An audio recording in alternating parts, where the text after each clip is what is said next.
Dans cette vidéo, nous allons voir la conjugaison des verbes du premier groupe en C et G au présent de l'indicatif.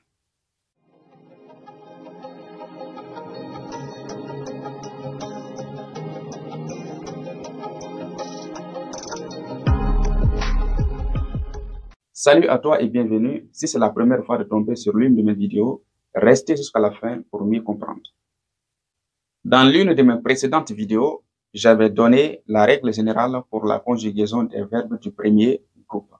Dans ce présent tutoriel, nous allons nous intéresser aux exceptions, plus particulièrement les verbes du premier groupe en C et les verbes en G. Les verbes du premier groupe en C, comme remplacer, déplacer, lancer, ainsi de suite. Pour les conjuguer au présent de l'indicatif, nous appliquons la règle générale jusqu'à un certain niveau. À la première personne du pluriel, il y aura un changement. C'est là où nous allons parler de la règle d'exception. Je place, tu places, il place. Pourquoi j'ai répété la première personne du pluriel? C'est pour vous permettre de bien comprendre.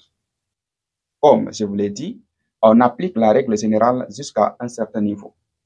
À la première personne du pluriel, nous savons tous que la terminaison qui doit être employée, c'est bien ONS. Donc, en plaçant directement le ONS,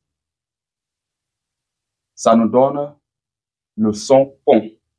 Donc, on aura ici, nous plaquons, alors que c'est le son S qui doit sortir. Donc, ici, la forme est erronée. Comment faire pour que ce C produise le son S? Pour cela, avant d'ajouter la terminaison ONS, on ajoute une cédille. Après la cédille, on met directement le ONS, ce qui nous permet d'avoir le son S. Donc, nous plaçons. Vous placez, il ou elle place. Si ce passage est très bien compris, alors nous passons à la deuxième règle. Pour conjuguer les verbes du premier groupe en G, qu'est-ce qu'il faut faire?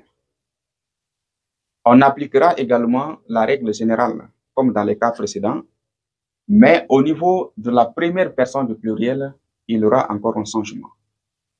Nous passons à la pratique pour mieux comprendre. Voici notre exemple. Je nage, tu nages, il nage. Vous remarquez encore que la première personne du pluriel est répétée. Je le fais pour vous permettre de mieux comprendre. Quelle est la terminaison d'un verbe du premier groupe à la première personne du pluriel? C'est toujours ONS. Mais ici, en ajoutant ce ONS directement, nous allons obtenir une forme encore erronée. Passons à la pratique pour voir. En ajoutant le ONS ici, nous nagons. Ce ne sera plus nous nageons, mais plutôt nous nagons. Alors que ce n'est pas ce son-là que nous avons besoin. Maintenant, que faire pour que le son je reste maintenu? Il faut conserver le E avant l'ajout de la terminaison ONS. Quand vous le faites, le son je restera maintenu.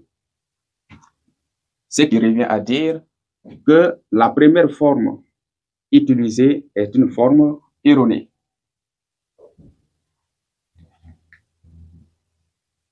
Vous nagez, il ou elle nage. Voici comment nous devons conjuguer les verbes du premier groupe en C et en G au présent de l'indicatif. On se donne rendez-vous pour la prochaine vidéo.